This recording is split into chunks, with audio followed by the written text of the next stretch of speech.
大家接着讲，也下个碰未来嘅热对，其实 people 强款咪系重要嘅生态指标。2025年嘅水准论坛前，望见 people 生态馆同台湾元宵联盟，桃园林间水利用天然水准嘅崩空做调查，因为发现呢条崩空竟然系 people 千好嘅固性素材。那么台湾系全世界水准前美嘅素材，系公司好好维护水准环境，避免破坏 people 嘅生态。农业同生态农古道，安尼应对将是继续生存落去。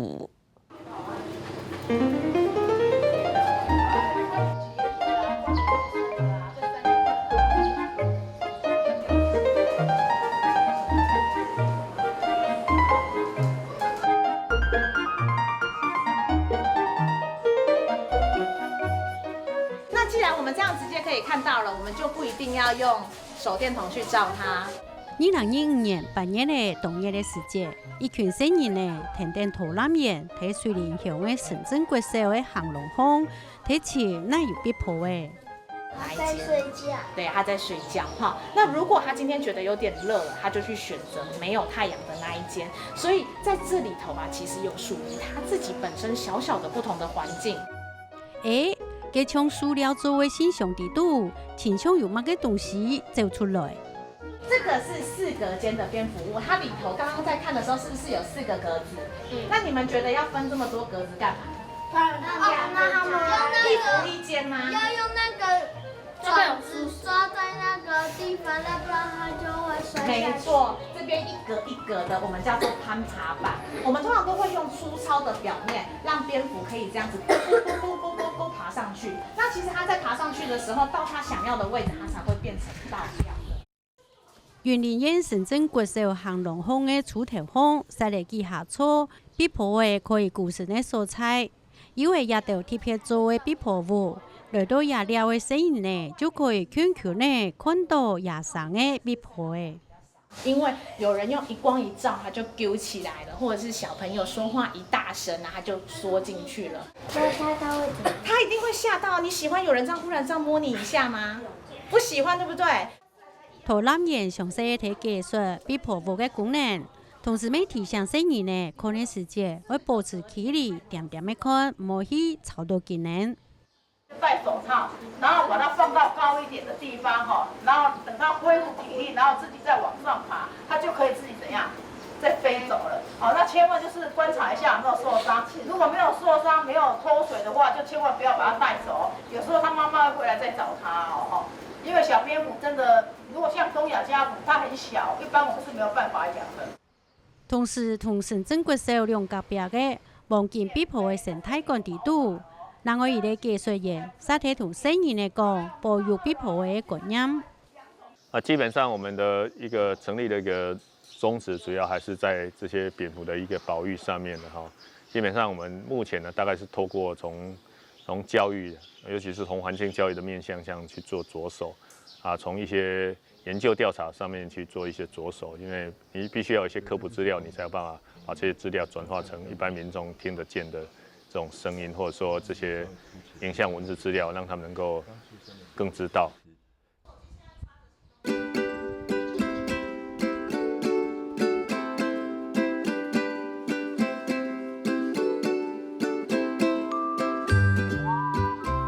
園林縣第一個國家認證嘅環境教育場所，望見必破嘅生態館，係2009年台灣永續聯盟同園林縣政府共同成立嘅。目的就係愛喊那多人來到也認識必破誒。那時候是一個很單純的一個鳥人，我就背着望遠鏡，然後就四處去林間找鳥。我就無意當中就在這邊的樹上就發現了一群很可愛的小豬，而且是亮黃色的小豬，然後就開始對它有了興趣。我就認識了林良空老師，所以就到那個時候才知道說，哦，這種蝙蝠真的是很罕見，而且是住在樹上。然後既然它的數量已經減少，所以我就發動了一些群眾跟一些組織啊，來做了一些串聯。後來才正式催生了這間黃金蝙蝠生態館。必破係10年動物當中唯一會畢業，在中华文化地图时常本人用在各种的艺术、行歌、建筑装置当中，有吉祥行歌福气的意思。本单好欣赏雕的人，沙漠上多的变作为保育壁坡的壁坡协的观众，总行家讲，壁坡的是大自然当中动物鸟虫的四类动物。保育壁坡的就是在保护人类其他的生存环境。其实我们在鸟类界、赏鸟界常在讲说，今日鸟类，明日人类了。那蝙蝠其实也是这个样子。那我们众所皆知，很多蝙蝠它都会帮我们做传花授粉的动作。全世界的蝙蝠有1500种左右，那其中有70%左右的蝙蝠，基本上它是以虫食性为主，它是主要是吃昆虫的种类。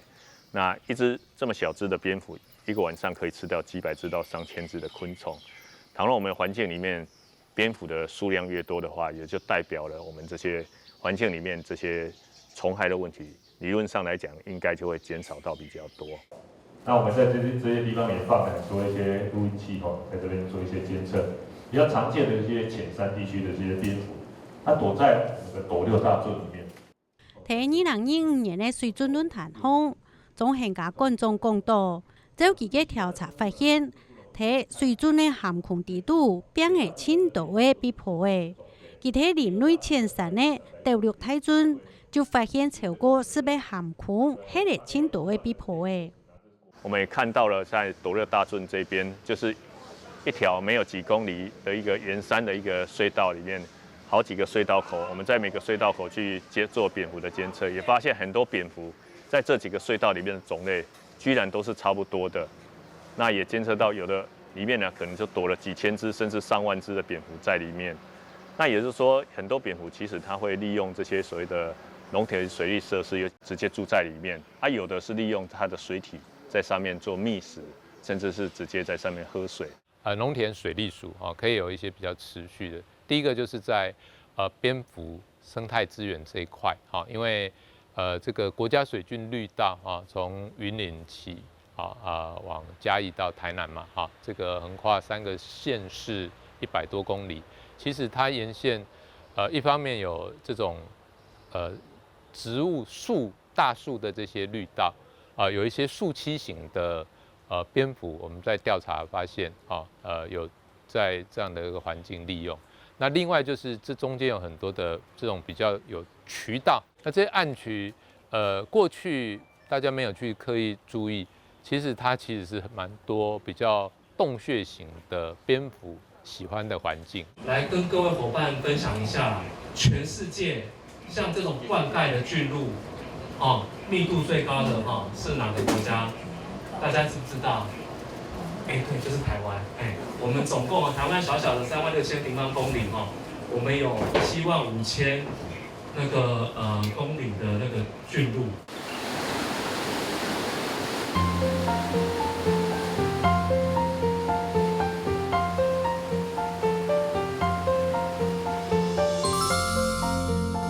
細細嘅台灣，撒有全世界最適中嘅水準。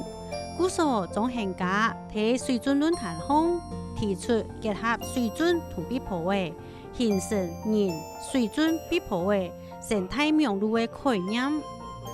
這些農水署看起來好像就是他們弄了很多設施，原本都不是為蝙蝠，而是為這些農田水利灌溉所使用。可是呢，在這些生態環境的一些保存上，它卻有意無意當中就變成了可能是全台灣最大、養最多蝙蝠的一個單位。它其實農田水利這些單位只需要把它的水圳的這些圳道把它維護好，那其實就會有很多蝙蝠就直接住在裡面，而因此而受惠。那這些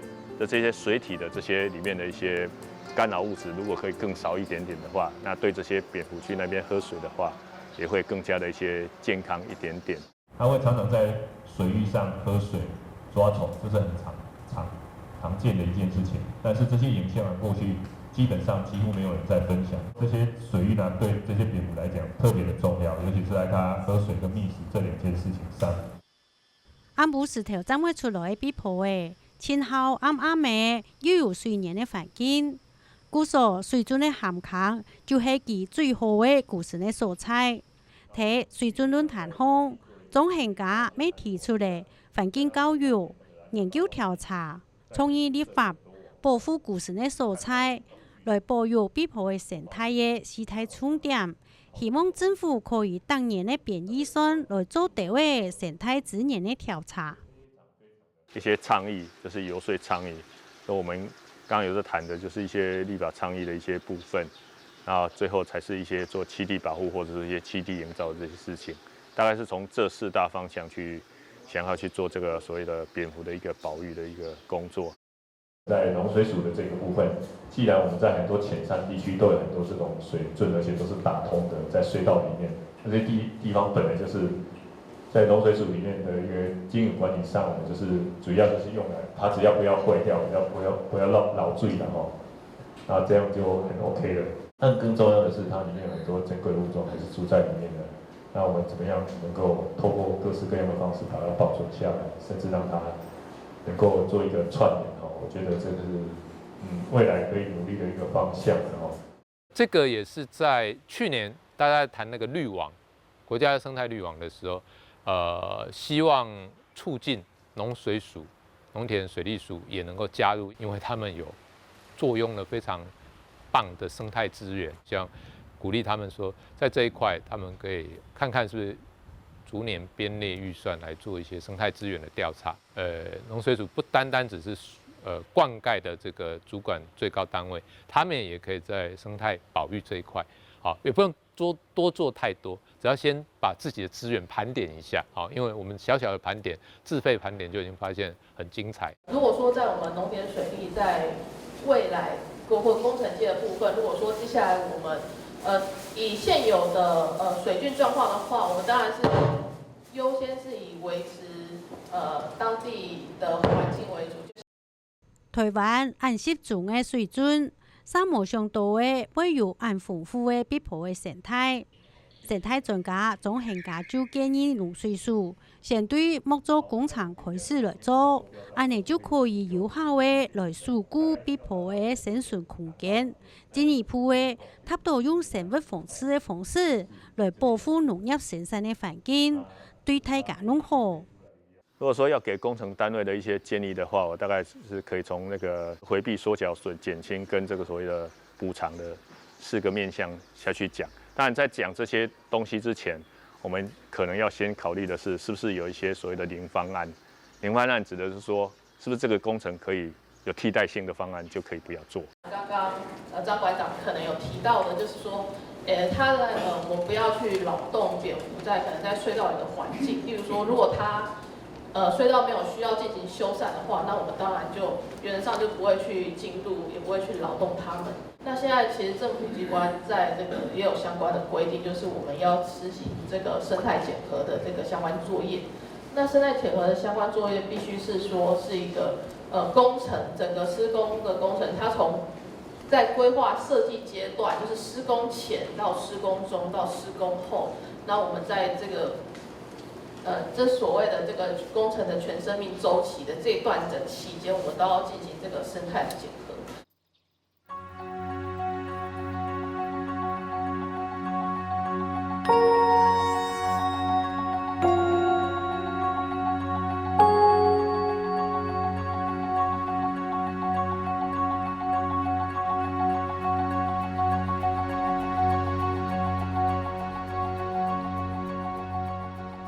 水准论坛希望将公部门、民间、韩国学界强强向下，将顺电水准结合起来的铺套、自行查套、蓬头巷的路、无就系铁路所形成的国家水准绿套，唔单将系连接人同自然的规条的休闲公共空间，还那系保育碧浦的生态的自然航路。